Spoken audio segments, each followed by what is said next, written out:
because, as always, the more people we have in here, the greater the chat gets. Now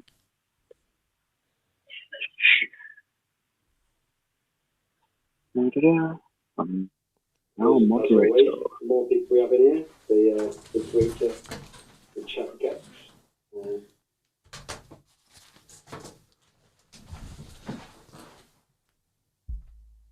Okay, guys, can you hear me okay coming through?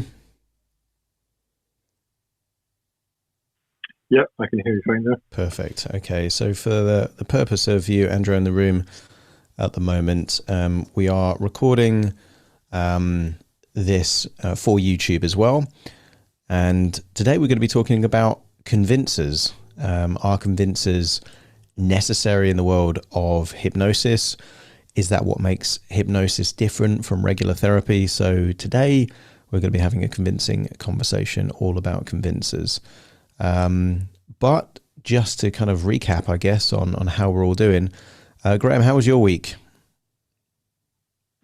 It was good until yesterday when my daughter got sent home because someone in the class had positive COVID. So all of a sudden, everything's up in the air juggling. I was meant to be doing other things this week, but other than that, it's as good as always. And everyone, you may just notice we've got a new person up on the top here with a little green star next to him. Rowan, for anyone who doesn't know you, please introduce yourself. Hi guys, yeah, I'm Rowan. I'm from Scotland, residing in Edinburgh.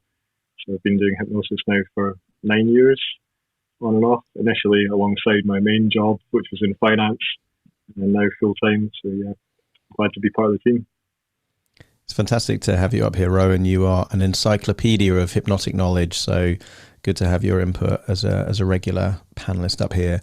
And to everyone in the audience, if you have got strong opinions about convincers, any questions about convincers, or the hypnotic phenomenon you like to create or demonstrate with your clients, please raise your hand, because it would be great to have you up here contributing as well. This is much more enjoyable and interesting if we have your input, your questions. So feel free to raise your hand at any point and we'll get you up on stage and hear your point of view as well. Yeah, I think one of the big things for convincers is I think we could easily break this discussion down into three separate areas. Before, is a convincer required before? Are convincers required during? And should we do any form of convincers afterwards?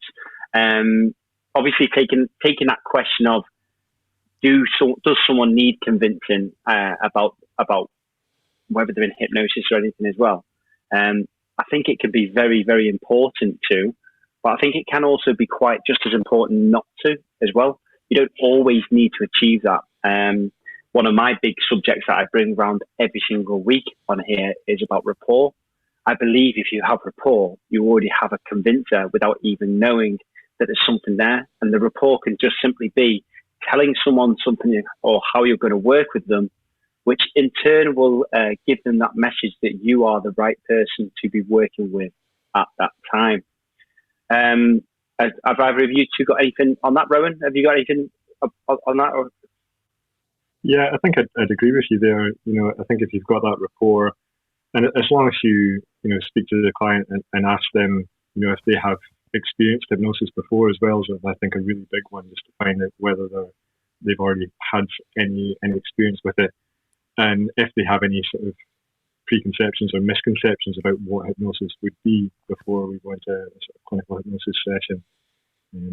But I think doing things like a feature pace towards the end of the session and things like that as well can be just as powerful as any sort of conventional convincer.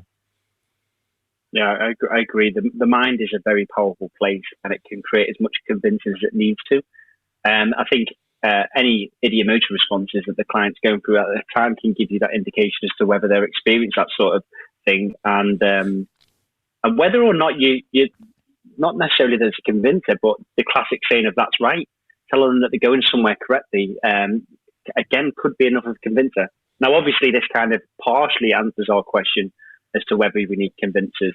Adam, what's your opinion about pre-session?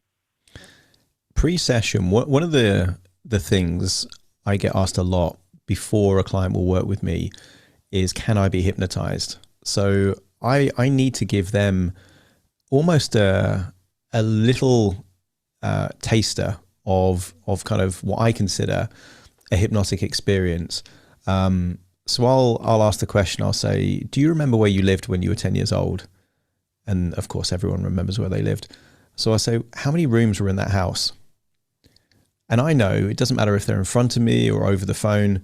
I know they're going inwards and they're having a little tour of the house, normally starting at the front door, and they're literally going around the house and they're counting the rooms.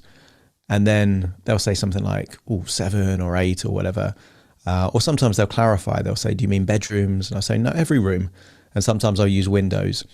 And then when they come back with it, I then mirror back what they've experienced.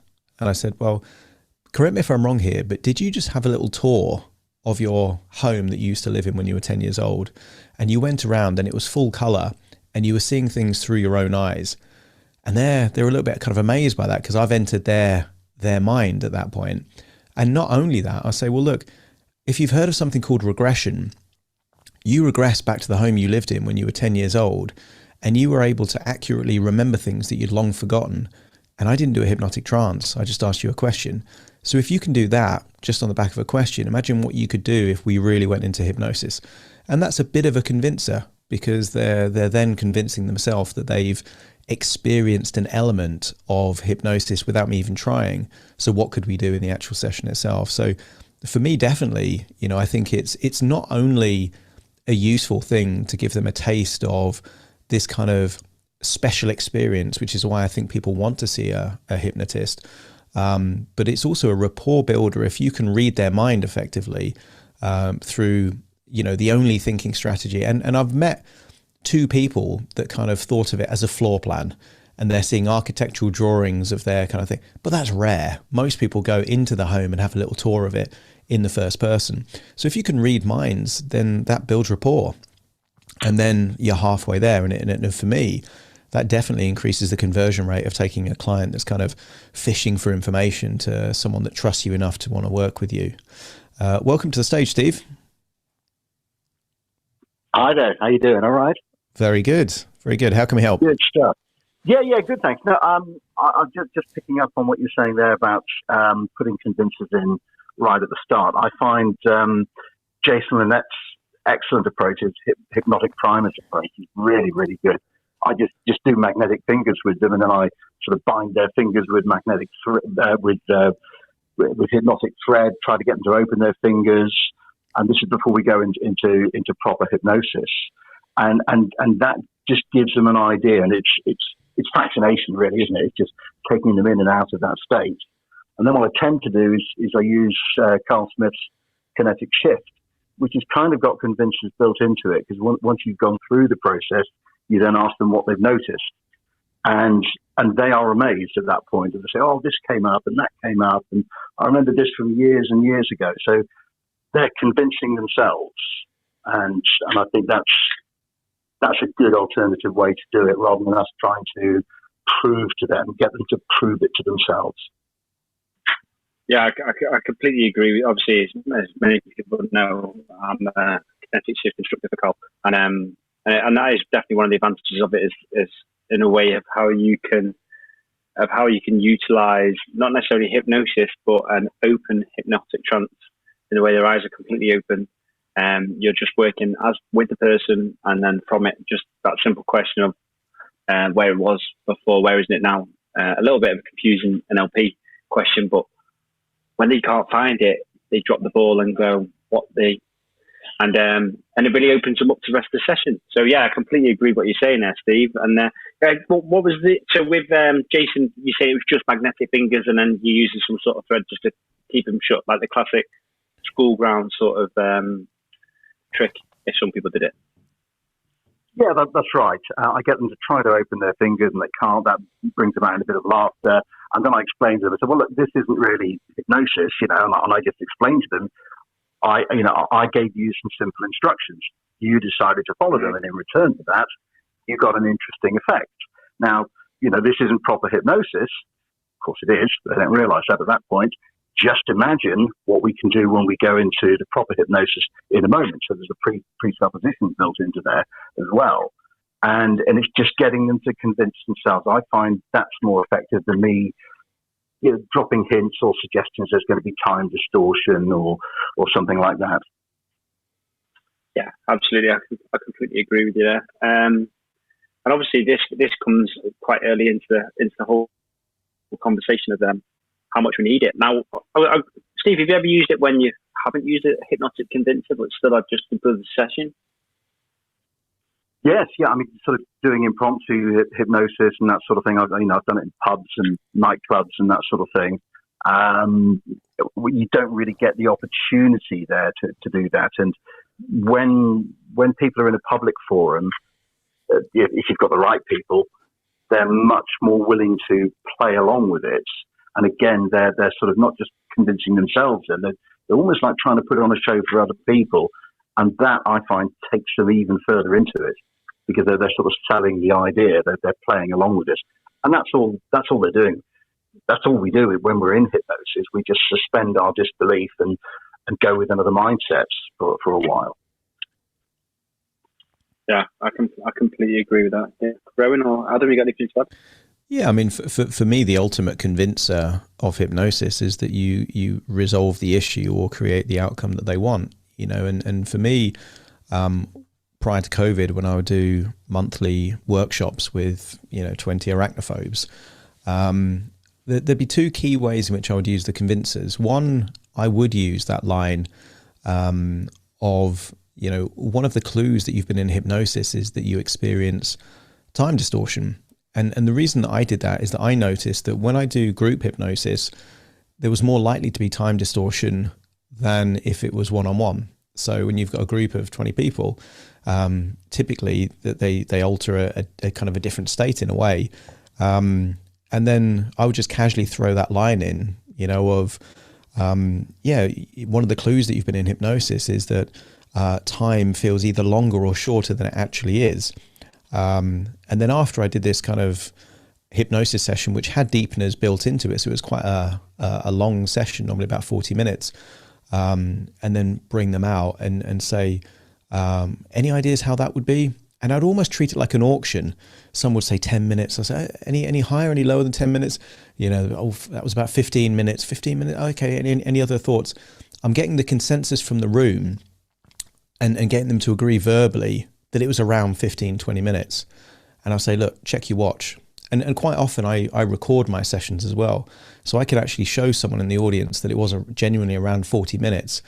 And you hear the gasps. They are genuinely surprised that thing that they've experienced was at least twice as long as they thought it would. And I don't say, see, this is time distortion. I just kind of let them remember, because I can overhear their conversations in a group of, oh, he did say that there'd be time distortion if it was real hypnosis. So again, it's taking Steve's points of letting them convince themselves that that's what they've experienced. And that's a very different thing, because prior to me doing spider workshops with a friend of mine that's got 60 odd tarantulas, we went to the London Zoo one to kind of check out the competition. And there was no priming of hypnotic phenomenon.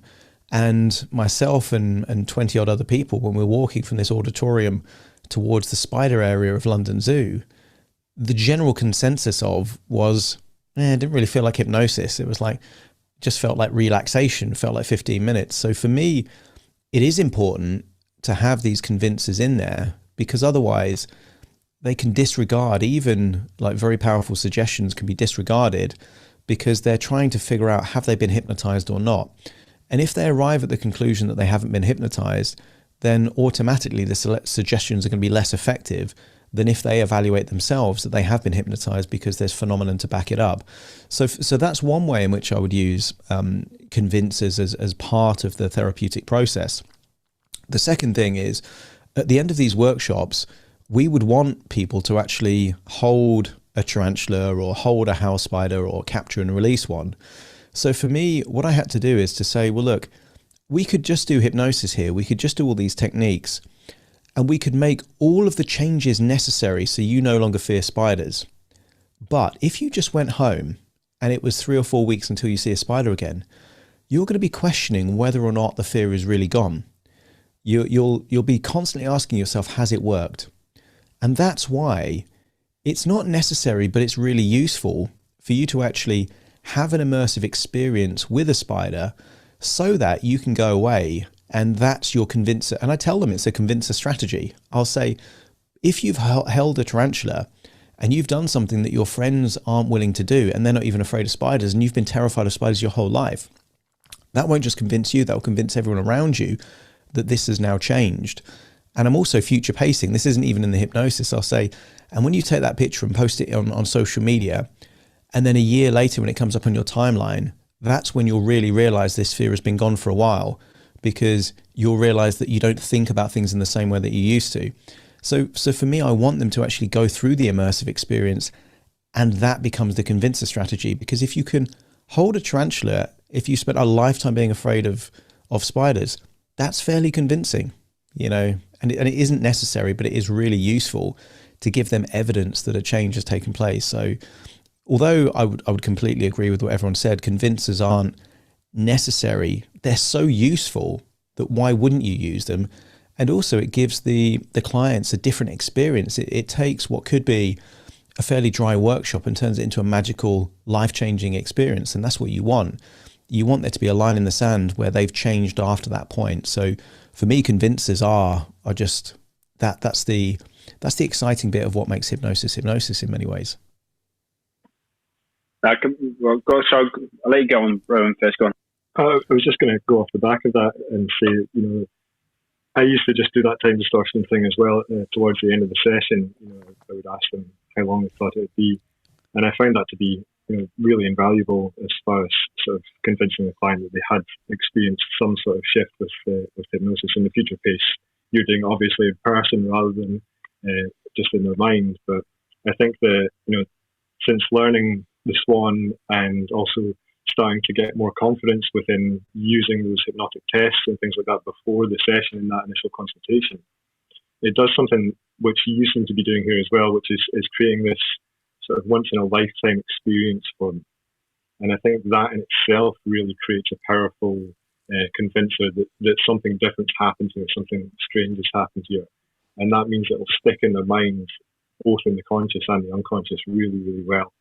So I think that's one thing that the convincers do for us, is it gives us this ability to open up the mind maybe more fully than we would if we didn't use them.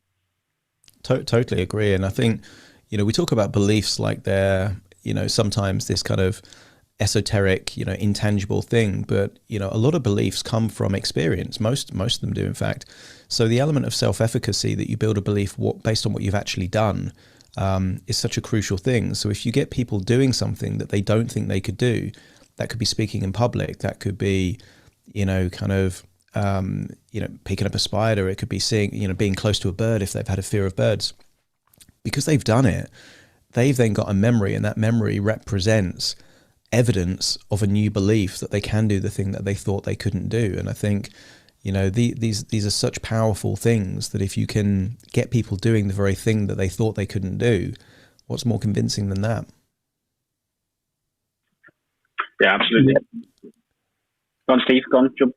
Yeah, sorry. I was just going to say, when I do use time distortion, I kind of use it as a nested loop. I'll start off as part of the induction, maybe taking them on a little bit of a journey. I don't read the script; I just make it up as I go. And I might introduce the idea of them standing by the side of a stream, looking in, and they're thinking of the flow of the water, and they're watching these little fish moving up and down, and suggest that they begin wondering about the nature of time, and then I move on from that.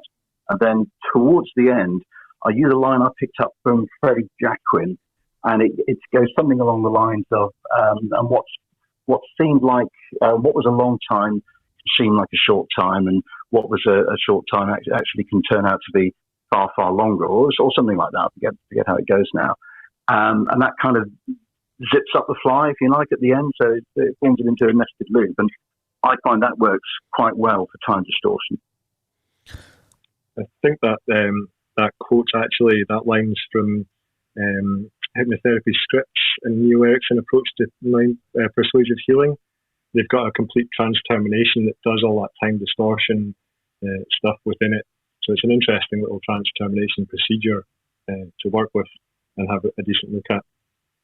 Is it really? I'm crediting the wrong one. I think that's the credit. But it may not be where they got it, but I do know Anthony teaches the naturalist induction. I think it is from that book. It's the only script that he recommends out of that book. I think. I think being scripted is not necessarily the best thing in the world. I think being templated to a certain degree and knowing what your steps are is really good, but I think using scripts is not so good. But that book's quite nice because it shows you how to construct your own scripts if you do want to write your own stuff.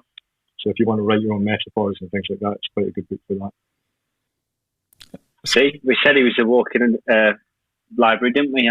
An encyclopedia, Rowan, that's what you are of hypnotic knowledge. Steve, quick question. Do you find that when you use nested loops, because I use nested loops a lot, that you get more time distortion than if you just have one level deep? Because I use the Inception movie as kind of a metaphor, for me. So it's almost like a dream within a dream within a dream, and the further deeper you go, the more time distortion you get. Have you noticed things like that, or is it pretty much the same if it's 1 or 2 or 3 levels deep? No, the more levels you have, the better. I think I might occasionally stray as far as sort of 4 or 5 levels deep. After that, the memory starts to go. You're trying to back yourself out of it. But yeah, you're right.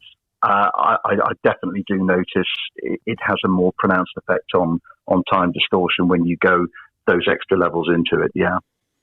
Yeah, it's fascinating how that works. Do you know why that's the case, Rowan? Because I know Chris Nolan, that directed Inception, is such a good researcher. He had astrophysicists, kind of help out with Interstellar, with the science of black holes. I'm just wondering if he found some kind of credible source that in Inception, when they go multiple levels deep, it kind of amplifies the time distortion. Does that come from anywhere?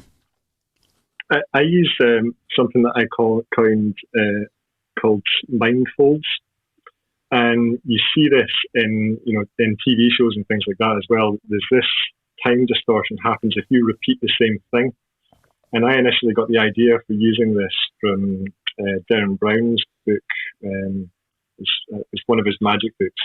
It's a coin trick that Tricks of the Mind, was it? Yeah, it wasn't Tricks of the Mind. I think it was Pure Effect. He's got it in it, but it's a coin trick where he shows you the trick and fails.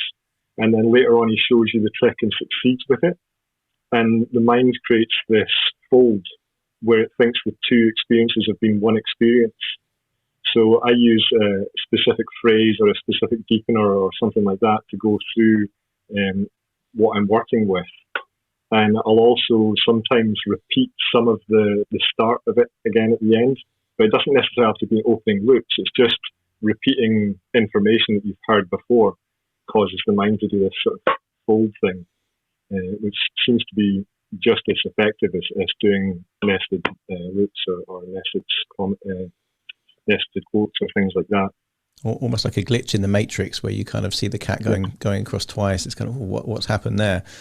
It is fascinating, those kind of elements of when you do repetition or kind of, I guess in stand-up comedy they would call it a callback. So kind of making a reference to something like primed earlier. Again, it kind of just tricks that bit of the mind to kind of have you jumping, from kind of place to place. Fascinating things. Jim Jeffries is an absolute master at that one, I think. You see him doing these, and he's opening and closing loops all the time. I think it's a really, really interesting thing that he does because he is, he's using his comedy to change the way people think. So he's effectively doing hypnosis. It's very similar to what Bob does with his stories as well. Yeah, and you see that with the very best comedians. I think there's the best comedians for me are storytellers, and they bring you in their world and you're imagining what they're doing, which is kind of what hypnosis is, when you're kind of taking them in when they're going inwards, but you've got that rapport, that is such a, I guess, a powerful convincer when you enter their world.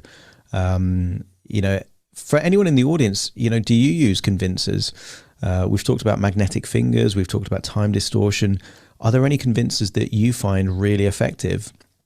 Do you use your eyes are glued shut, you can't recall numbers, any of the kind of the classic things? I guess, Graham, good to hear your points on this, because whereas myself and Rowan came from more of a clinical hypnotherapy background, you started with stage and street techniques, which I guess it doesn't work without convincers, does it? That's such a crucial part of that methodology.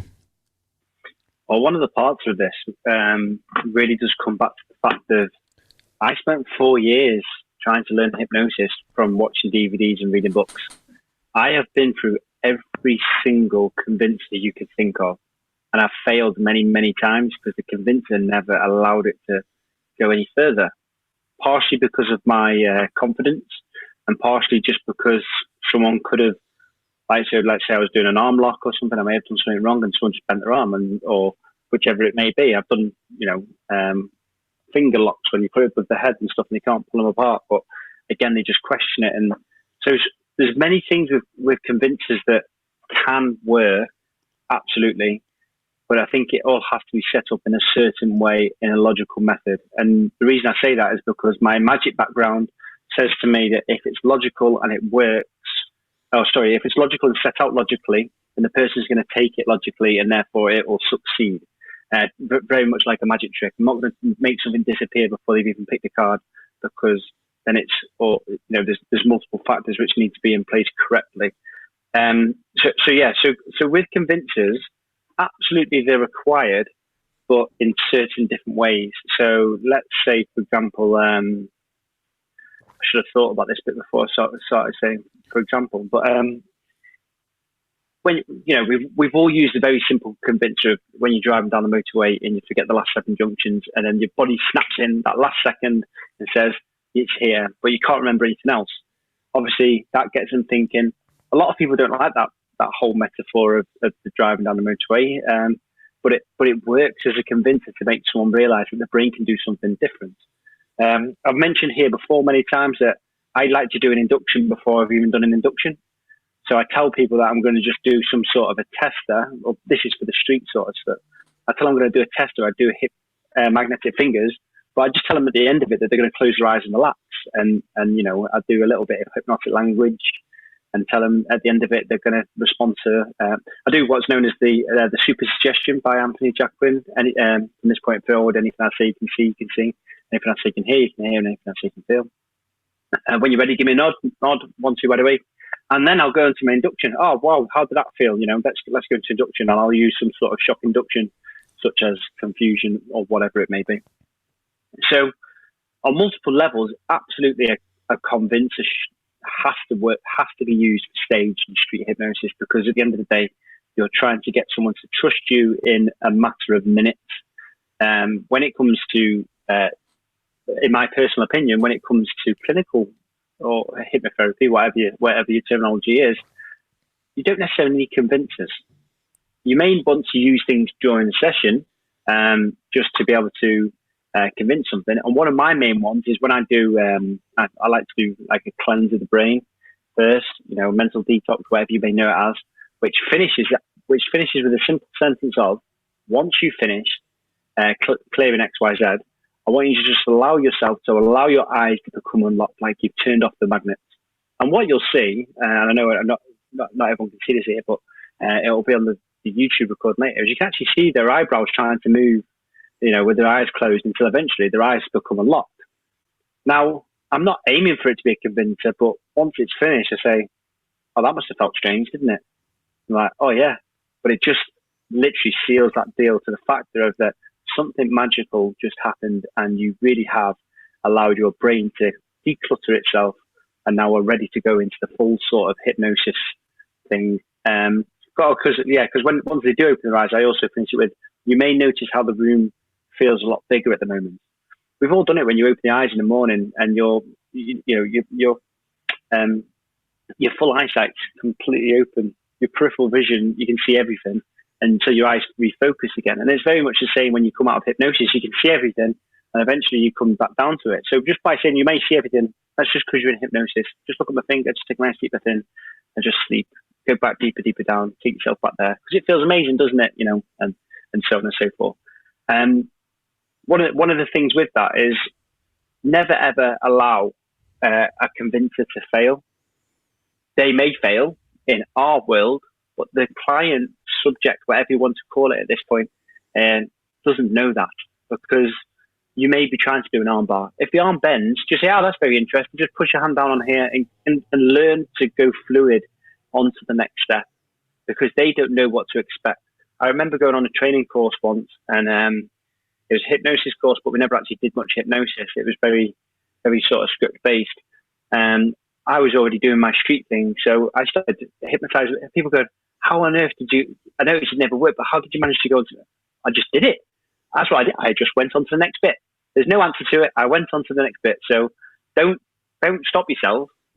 I'm not going to finish until I've achieved hypnosis, or I've exhausted every single avenue which says that hypnosis isn't achievable. So obviously, if it's pre, I'm going to do something in the region of magnetic fingers in the session, which convinces it before they even know it. During, I'll do something like I said with the eyes. And if it comes to post, with post, especially with weight loss clients, I like to leave a suggestion that whenever they have a glass of water, it will taste exactly like their favorite bottled water. And the reason I use that is because many people do get into that routine of only liking bottled water, fresh, Evian, Volvic, whatever it may be. And literally, when I finish the session, I say, "Come on, let's go and get a glass of water." And literally, as soon as you have it, they're chugging it down, and it's just that post-hypnotic suggestion that sticks. And the amount of people I see for the second session, and they say how much water they've drank, it just completely convinces in that way. So yeah. It'd be really good to hear anyone else's opinion. We've got quite a few people down at the bottom there. If anyone's got anything they'd like to share, any experience of how they like to put out a hypnotic convincer. One of the other things, actually, let's revert back a few weeks ago when we had Grant and Rob Temple on, all about stage hypnosis. Their hypnotic convincers start at their posters. If anyone's seen Grant, it's always purple with his monkey and stuff, and his monkey going to sleep or whatever. If you've seen Rob Temple, it's him standing in front of a whole crowd. You're already convincing someone of what's going to be achieved before you've even achieved it with the suggestion. Okay, you've got YouTube, you've got your testimonials, all these different little convincers where people may say, "I never thought it was possible," and such like that. Yeah. Have you two got anything on that? It was just a point in terms of not failing on convincers. So again, going back to the group hypnosis sessions that I used to do, I would use the book and balloon as a kind of induction and a deepener, and I'd say, right, close your eyes. And I said, and like you, Graham, I say before the hypnosis starts, we're just going to do a little imagination exercise. And I think calling it an imagination exercise is really good, because then their guard is down, if that makes sense. And there they are imagining, kind of a big bunch of helium balloons on one hand, heavy books on the other. And then normally after about 2-3 minutes, you kind of see one hand up there, one down there. For some people, it's a tiny amount. For some people, it's much bigger. But I get people to open their eyes. So if there's 20 people in the room, I say, look, open your eyes, look around. And then they're seeing like 19 other people with their kind of hands out like that. And then that gives them evidence. It's not just them, other people are experiencing this as well. And I say, look, notice, it might be a small change for you. It might be a bigger change for other people. We're all experiencing this in our own way. And then when it gets to the end, when, I say you pop in the balloons and they all go down, I'll say, look, some of you, both your hands are on your lap. But for others, your hands are still out in front of you. And did you remember that catalepsy, your arms being rigid, is also a clue of hypnosis? So it doesn't really matter if their hands have gone up and down or if they're kind of rigid. They've convinced themselves that they're in hypnosis. And I say, right, now it's fine to relax your arms anyway. And then they're kind of in it. So I love these kind of heads you win, tails you lose kind of thing. Whatever happens, it gets you to the exact place that you want to be. I love stuff like that. Catherine, welcome up. Oh, sorry, I just got a text at the same time and I was Don't you worry. No, just I wanted to ask, I've had a couple of people that wanted me to prove by doing convincers, and I feel like if they ask you to do it, those are the ones that don't work. Because I had one the other week, a lady that came, I've talked about her before, about losing weight. And she wanted me to do eye stick. So I did eye stick, but then it didn't work. So she just did that thing where they just open their eyes. So I was just like, right, don't worry, let's go to something else. So I did the heavy and light hands, and that didn't work. Then I tried to stick her hand to her leg. And then you kind of call it a day, don't you? Think, I can keep on going here, but it's not going to work. But I didn't do anything different to other people that I've had great success with, and I think it puts you off sometimes.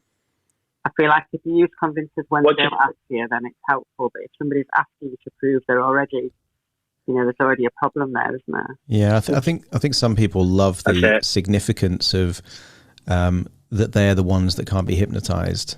It's almost that polarity response of, well, you might be great with other people, but you can't do it to me. I can't be hypnotized. And there are some elements that you can cover that, I think, in the pre-talk, in the sense that this isn't something that can or can't happen. You're going into trance all the time anyway. If you daydream, to use Graham's example of the motorway, if you've ever, felt like you weren't really driving the car, and when you got to your destination, who was really driving it, giving them loads of examples that everyone goes into hypnosis all the time, then doesn't make it, can I be hypnotized or can't I be hypnotized? But I agree with you, Catherine. If they're saying, well, I need you to prove it, need to prove it works, I wouldn't be doing like convincer techniques on them. I'd be asking them questions so they've got references within their own life that proves that they can go into trance, rather than doing magnetic fingers or anything else. What's your thoughts, Graham? Yeah, no, exactly that. As soon as she's the one who's asking you to demonstrate something, the roles have reversed already. She's the one now in charge of the session rather than you or he were. Since then, what I've done is I've started saying to them now, at the beginning, that it's a process. And if you're paying to come and be involved in a process, you wouldn't stop a doctor halfway through an operation just to make sure he was doing it properly, would you? You'd just go with that process because you trust them. Yeah, I'd also watch a little bit on just obviously how much you say.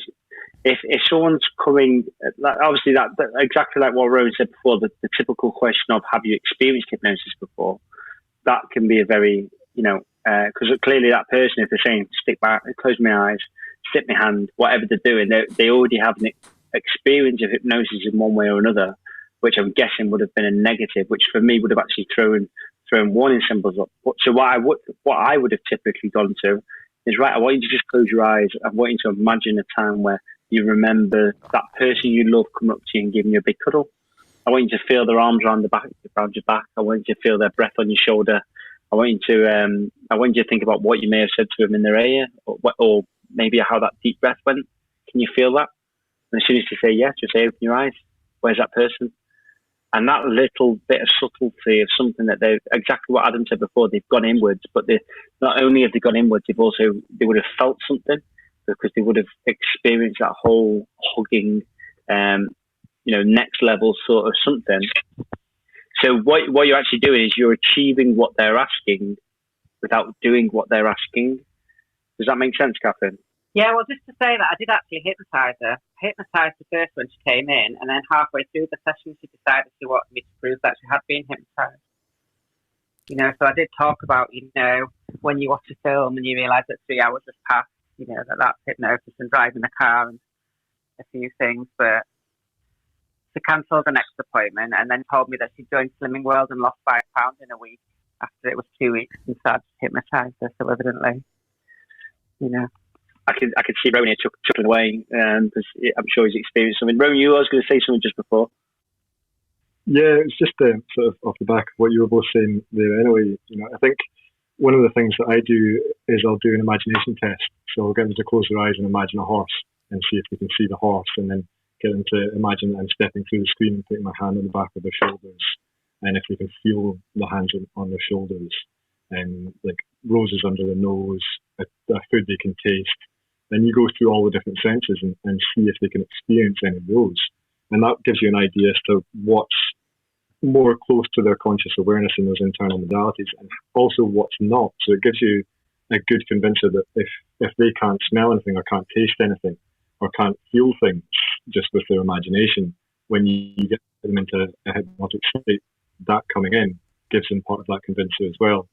But, with your eye closed, just getting to relax all the muscles around their eyes to the point where they just won't work, and hold on to that relaxation and test to make sure that they're so relaxed that they just won't work.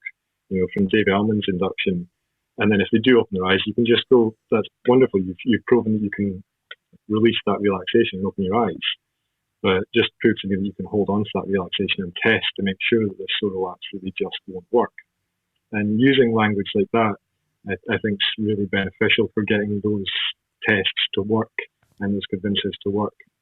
And also, with regards to sort of asking if they've experienced hypnosis, rather than asking if they've been hypnotized, subtleties in your language all do wonders to change the way the outcome sort of responds, the client responds to you. Yeah, I think it's a really valid point as well as to how you frame whether or not people are in a position to evaluate themselves if they've gone in a trance. So one of the anecdotes and I genuinely saw this, so I'm telling the story of I'm in a cinema watching a guy eating popcorn, and I said, look, like most people, when they eat popcorn, they're able to kind of do it automatic. They're immersed in the film, they're watching the movie, and yet the hand's going into the popcorn, it's going into their mouth. And then there was this part, and I think it was one of the Mission Impossible films, but the guy's digging into his popcorn, got a handful of popcorn, and then just as he's about to put it in his mouth, there's a really kind of intense scene, and his hand's just there, locked for about a good 2 minutes while this action thing. And if I'd have stopped him after the movie and said, do you realize that you were in a trance and you had arm catalepsy? Of course he's going to say no, because he's not aware that he was doing that, because he was immersed in something else. And I think that's something where if you sow the seed that when you're really in hypnosis, you don't really know that you're in hypnosis because the nature is that you're in a trance, that again kind of gives you a little bit of breathing space to say, well, you can only really evaluate it not by knowing if you've been in hypnosis, but the clues that show you that you've been in hypnosis, things like time distortion and kind of distorted reaction and these other things. So it sounds to me like, Catherine, you had someone that deliberately set out that they wanted to be the one that couldn't be hypnotized, or maybe they had a friend or family member that was kind of that kind of voice in their head that wanted them to kind of be a bit cynical or distrustful, perhaps. I think it was to do with the weight loss as well. She pretty much wanted me to hypnotize the skinny in one go, that sort of person. Yeah. What, you couldn't do that? Well, I can do a lot of things. No joke. It's only just been 2 years since I set Catherine on her way with hypnosis. So what you've been doing already has been absolutely fantastic as well. So keep up with it. Yeah, really, really good. And the other thing as well is we've been talking about convincers pre, post, and middle. What about before you've even got the client in the door? So is there convincers that people like to do during consultation, whether it's over the phone, whether it's on Zoom and stuff like that? I know we're saying pre, but how far back does pre go?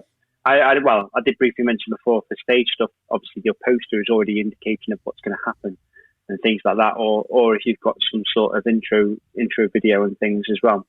One thing I like to do whenever I'm working with anxiety clients is the Shinsunzen, I can't ever pronounce it properly, but the finger squeezing technique.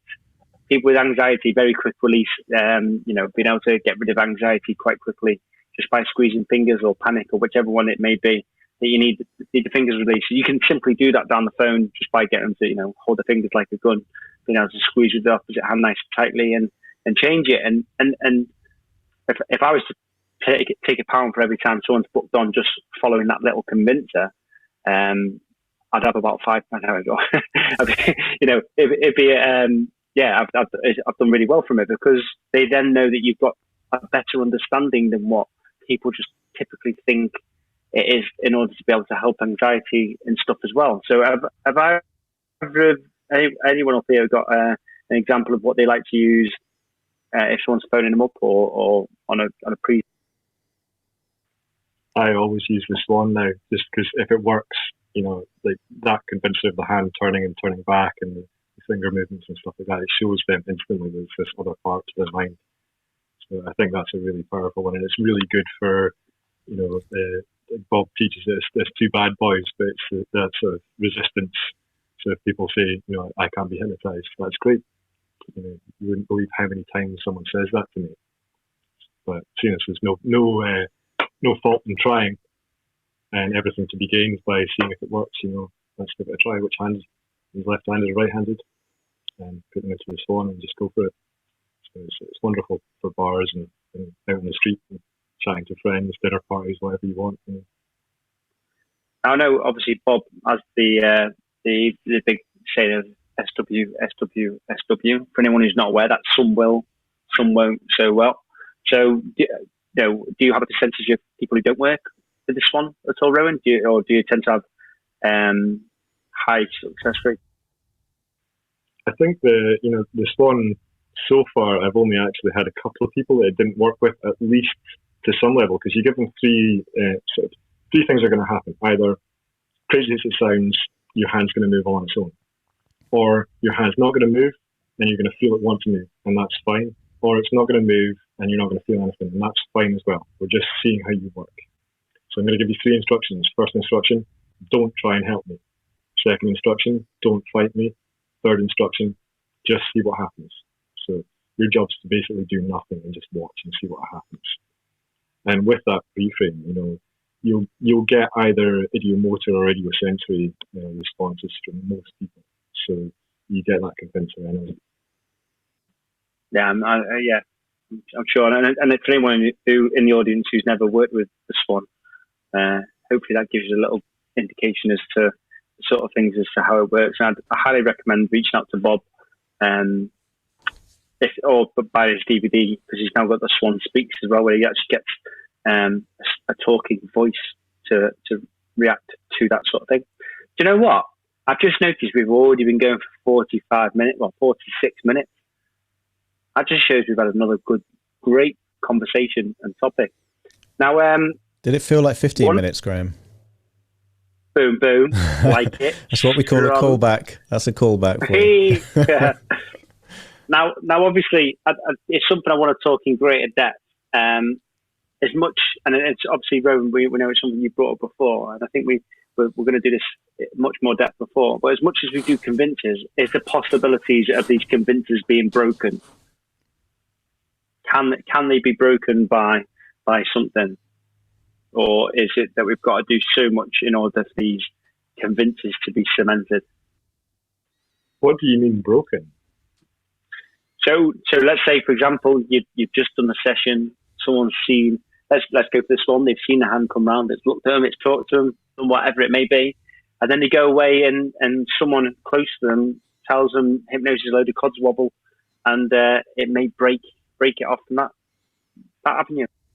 I think there's always a danger that someone's going to be able to hypnotize them better than you could, which is essentially what that is, but if you get something like idiomotor movement or idiosensory stuff going on while their eyes are open and fully alert and supposedly awake, you're getting a pretty good convincer that they're having an altered experience, an altered state experience. And I think it's important to notice that hypnosis is not trance. Trance is hypnosis. Trance is a hypnotic phenomenon, and you can do perfectly good hypnosis without trance. So I think in that respect, if you explain that to the client, that they don't necessarily need to be in trance to produce these phenomena and can produce verifiable phenomena. But, when you're working with clients with therapy stuff, if they can look at their problems that were anxieties before or were trauma before and not have that emotional response, no one's going to be able to talk them out of that. They're not going to go back to having that emotional response unless you've not done your work right. So always check your work, I think, is the thing I would say. Yeah, absolutely. I think as well, Graham, there's in sales, there's a kind of technique called pre-handling objections. And the objective there is to you get to the objection and pre-handle it before the client brings it up, or the prospect brings it up. And there was an excellent metaphor that I was given, not by a hypnotist, but by a really good salesperson. And she uses metaphor to explain pre-handling objections. She said, just imagine there's a corridor, and in that corridor, there is loads of doors coming off the corridor. And your goal is to get the client from one end of the corridor to the other end of the corridor. But their inclination is to go through the doors and not down the corridor. She says, your job is to get to those doors first and lock them before the client gets there. And I thought that is such a powerful metaphor to kind of pre-handle objections. And I think that's a lot of what, with convincers is the future pacing. It's pre-handling that well-intentioned friend or spouse or kind of family member undoing the good work that you've done. But you have to get there first. And sometimes that's literally saying it in advance and saying, there will be some people that have never experienced hypnosis in this way. And the metaphor that I use to kind of link to the element of people undoing good things is I say to them, have you ever been on a train or a car that's stationary, and the train or car next to you has started moving forward and it feels like you're going backwards? Now, most people have had an experience like that. And I said, well, look, what if you start going forward in your life and it makes the people around you feel like they're going backwards? Don't be surprised if they try and keep you stationary with them, because it reveals their inadequacies. And what I'm doing there is I'm trying to pre-handle the objection of someone else trying to sabotage the work that I've done, so that they then perceive that to be, I'm moving forward, which is positive, but it makes other people feeling that they're falling back. And then I say, at this point in time, you've got two choices. You can either let them hold you back, or you can continue to go forward, knowing that if you stay the course, you're going to inspire them to perhaps make changes in their life and catch up with you. What would you prefer to do if that happens? And of course, they want to inspire other people, but you have to lock the door before they get to it, in my opinion, with convincers. If that metaphor makes any sense. I know I've fused about 4 different metaphors into one there. Yeah. Sorry, go on, Steve. Yeah, I was going to pick up on that actually, and this is something I learned from sales. When I finished the first session and we're just sort of doing the wind down, I'll say to them, who are you going to tell that you've been hypnotized? Who's the first person you're going to tell? And then they'll generally say to me, and then I'll just transfix them and say, well, it's up to you what you do, but if I were you, I wouldn't yet. And here's why. You now know far more about hypnosis than 99.9% of the population out there. Other people don't. So if I were you, I would wait until your friends and your family start noticing the changes in you, because they will.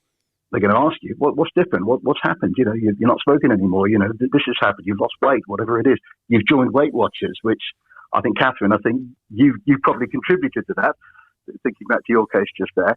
And when these people know, when your friends, your family notice these things, that's the time to say, I've been seeing this amazing hypnotist, and it's really, really changed my life, because that's going to blow their objections out of the way.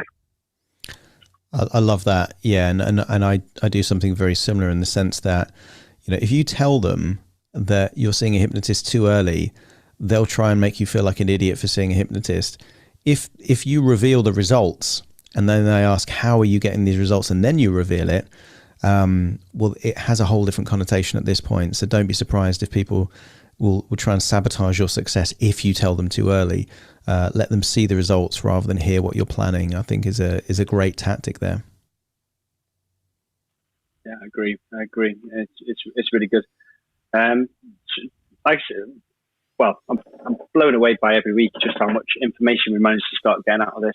I think everyone can agree. Rowan, you've been an absolute credit to your very first one, and I think it's been absolutely brilliant as well. One thing I want to bring up a little bit is over the summer holidays, me and Adam have been chatting prior, and we're going to talk more. There could be a possibility that we don't manage to do every single week. Obviously, summer holidays is massively going to be family time for us. So we need to look at about the plan. Plus, Adam's going somewhere very hot, and he can't take everything with him.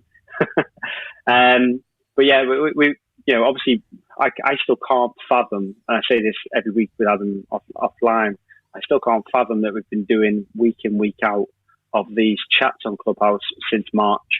And everyone who joins us every single week, I'm absolutely blown away by your support and by your input as well, because as a community, my biggest aim has always been to try and get everyone onto a common foot.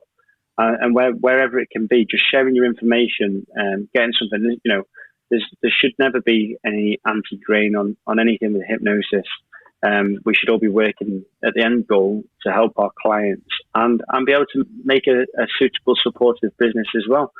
So obviously, as much as we can, we're always going to be here sharing some information. With that as well, we want to know what you want to hear about. I know we've got some people in the audience who haven't been in hypnosis for ages and ages. So what sort of information do you want us to talk about? What sort of a subject? Please feel free to ask us offline. Myself, Rowan, and Adam, we've got our Instagrams and stuff linked up. Please just click on there, send us a message, and we'll talk offline, and we'll bring stuff in place. I still can't actually believe I haven't actually counted how many sessions we've now done on here, but we keep finding more and more topics, and it just shows there's more and more availability to keep going forwards. So yeah, please do message us, and please never be embarrassed. We won't mention your name if you don't wish us to about that information, or if it's something you wish to share, we can pull you up on stage and host you for that evening to talk as well. So Rowan, I'm going to throw this on to you. Wasn't expecting this. Your first week. We want to hear a really good summary. We've got last 4 minutes. A good summary for this evening. So I suppose that I think what we've really covered is your reputation preceding you is a really good convincer in itself, and then making sure that the client knows what is and what isn't expected of them as a hypnotic cooperator, and that they are cooperating in something that is essentially a dance of consciousness between the two of you and your cooperators, and using those sort of linguistic tools that we have and the tests that we've got available to us, but making sure that the client knows that it's not a test, we're just finding out how their mind works. I think is a good way of looking at it, and that's certainly how I pre-frame it with my clients. We're just finding out how you work, and then doing anything we can do along the lines of time distortions, amnesia and things like that. I think we touched on sort of mindfuls and embedded metaphors and things like that earlier, and one of the things that they seem to do quite consistently is create a level of amnesia for certain parts. So just asking them after that as well, I think it's quite useful if they remember at a certain point that you've covered within that session, and just that amnesia can be a wonderful convincer. And then the post talk as well, I think is really important. If we look at that side of things, just making sure that they know what's expected of them going out into the world again. As you guys have covered, I'm definitely going to be doing more of that, looking at giving them the suggestion not to necessarily share that they've been working with a hypnotist. I think that's a really wonderful piece of gold. I don't know if there's anything else you guys. No, I think that's brilliant. Yeah, absolutely. I think it's fair to say that convincers happen even without us knowing that convincers are happening. Even if it's just when we're talking to someone, you, like Adam said before, you ask them to do something where they go inwards, whether it's something that we do, our physical magnetic fingers, or you ask them something during a session, whatever it may be. There's always some sort of convincing that, even if it's ideomotor response, as you mentioned, Rowan, doing Swan, and you're thanking the subconscious for something. Once you wake up, they say, "Why did you say thank you?" It's because your subconscious was doing as I asked it. So absolutely. I think that's bang on and brilliant. Adam, have you got anything to add for the last 2 minutes? I mean, if we look at the title, do we really need hypnotic convincers? I don't think we need them, in all honesty. I think we could do hypnosis very well without convincers. But I think given that they give the client a better experience, given that it potentially helps the client to actually take the suggestions and apply them more because they've got perceived evidence within their own experience as to why things have changed. Given that they do so many good things, it's not that we need hypnotic convincers, but they're just really, really useful. And I think, whether you're from an NLP or a hypnosis background, you want to do stuff that works, and convincers work. So given that they do work, you could probably build a wall without cement. But cement's pretty useful. So why don't you use what works? And I think convincers are great, and it makes me feel more like a hypnotist, and I think it helps clients get more out of the session. So I don't think we need them, but I think they're fantastic to keep using. Yeah, no, like I say, I think it definitely depends on the situation. They are needed for many, many things, but they're not always required. So yeah, that brings us up to 10 o'clock, everyone. I really want to thank you for joining us this evening. It's been an absolute pleasure to have you with us. We're going to be talking about more topics for next week and such as well. And like always, if ever you want to reach out to us, please just click our profiles. If you're not friends with us on Facebook already, please feel free to add me or the other guys as well. And please keep supporting us. We really enjoy it. Kath, you going to say something? No, just thank you as always. It's always so interesting, even if I don't always say anything sensible. No, you always do. Don't you worry. A small plug: if anyone wants to learn, I'm hosting Gary Coles this weekend on Hypnosis Online Meetups. If anyone wishes to learn about hypno-oncology, hasn't seen his talk before, that's hypnosisonlinemeetups.com. Look forward to seeing anyone there. Anyone else? Adam, Rowan, anything? If anyone wants to hear my podcast, check out The Hypnotist on Spotify or Apple Podcasts. If we're plugging stuff, Graham, I'll do a plug. I'm not plugging anything, but I'm just like to say thanks to you guys for including me in this. It's been a pleasure, and thanks to everyone that's joined us. Fantastic to have you up here, Rowan, and thanks to everyone in the audience for joining us today. And all things going well. We'll see you next week. Take care, everyone. Bye-bye. Take care, everyone. Cheerio. Goodbye. Thanks, guys.